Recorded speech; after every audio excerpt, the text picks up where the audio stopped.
আসসালামু আলাইকুম রহমতুল্লাহ। সম্মানিত দর্শক, সূরাতুল ফাতিহা 7 বার পাঠ করে পানির উপর ফু দিলে ওই পানি পান করলে কী লাভ হয় আজকে আমরা সকলেই জানব এবং আমল করার চেষ্টা করব।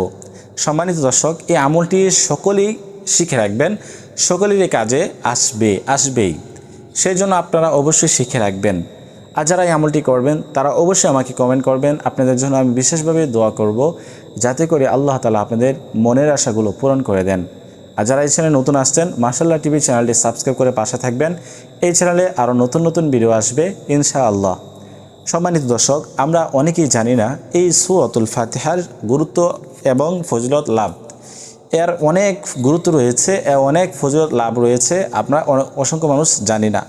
তো এই সূরাতুল ফাতিহা আমরা 7 বার পাঠ করে যদি পানির উপর ফু দিতে পারি, এভাবে আমলটি করতে পারি, অবশ্যই কাজ হবে এবং এর ফজিলত লাভ আপনাদেরকে বলে দেওয়া হবে। সম্মানিত দর্শক, সেই জন্য আপনাদেরকে কী করতে হবে, 1 গ্লাস পানি নিতে হবে, যেই পানি আপনি পান করতে পারবেন। হ্যাঁ, তো এরকম বিশুদ্ধ পানি নেবেন। পানি নেওয়ার পরে আপনি প্রথমে 3 বার ইস্তিগফার পাঠ করবেন ওযুর সহিত, কিন্তু আপনাকে অবশ্যই পবিত্রতা অর্জন করে তারপরে আমলটি করতে হবে। আস্তাগফিরুল্লাহ আস্তাগফিরুল্লাহ আস্তাগফিরুল্লাহ। তারপর 3 বার দুরূদ শরীফ পাঠ করবেন, যে দুরূদ শরীফ আমরা নামাজের মধ্যে পড়ে থাকি। আল্লাহুম্মা সাল্লি আলা মুহাম্মাদ ওয়া আলা আলি মুহাম্মাদ কামা সাল্লাইতা আলা ইব্রাহিম ওয়া আলা আলি ইব্রাহিম ইন্নাকা হামিদুম মাজিদ। আল্লাহুম্মা বারিক আলা মুহাম্মাদ ওয়া আলা আলি মুহাম্মাদ كما باركت على إبراهيم وعلى آل إبراهيم إنك حميد مجيد। এই দুরূদ শরীফ যারা পারেন না, শুধুমাত্র সাল্লাল্লাহু আলাইহি ওয়াসাল্লাম কয়েকবার পাঠ করে নেবেন। ইহা পাঠ করার পরে আপনাকে কি করতে হবে, এই যে দুরূদ শরীফ পাঠ করার পরে আপনাকে সূরাতুল ফাতিহা 7 বার পাঠ করতে হবে। কতবার? 7 বার। 7 বার পাঠ করে ওই পানির উপর ফু দিতে হবে। আউযু বিল্লাহি মিনাশ শাইতানির রাজিম। বিসমিল্লাহির রহমানির রহিম।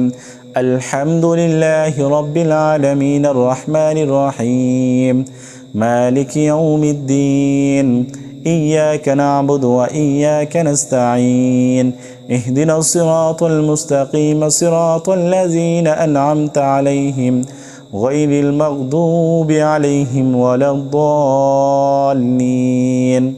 তো এরকমভাবে 7 বার সূরাতুল ফাতিহা পাঠ করবেন। আউযুবিল্লাহ প্রথমবার পাঠ করবেন এবং প্রত্যেকবার বিসমিল্লাহ পাঠ করবেন। পাঠ করে পানিতে ফু দিবেন। ফু দেওয়ার পরে আপনি আর কিছু করতে হবে না, শেষে 3 বার দুরূদ শরীফ পাঠ করে নেবেন। তো এইভাবে আমলটি করলে কি হবে, আপনি যদি এভাবে পানিতে ফু দিয়ে ওই পানি পান করেন তাহলে কী লাভ হবে, আপনার যে পেট ব্যথা রয়েছে এই পেট ব্যথা 1 নম্বরে সেরে যাবে, ভালো হয়ে যাবে আল্লাহ তাআলার রহমতে। তারপরে হচ্ছে আপনার পেটের যত ধরনের সমস্যা রয়েছে বা বদ নজর রয়েছে, আপনার শরীর ছটফট করে, আপনি খেতে পারেন না, আপনি ঘুমাতে পারেন না, মানে আপনার শরীরে সবসময় ছটফট করে। তো এই আমলটি করলে আল্লাহ তাআলার রহমতে আল্লাহ তাআলা আপনাকে সুস্থতা দান করবেন। সকল ধরনের রোগ থেকে আল্লাহ তাআলা আপনাদেরকে সুস্থ দান করবেন। তো এই দোয়াটি আপনারা অবশ্যই আমল করার চেষ্টা করবেন। আজকের মতো এই পর্যন্তই। আল্লাহ হাফেজ।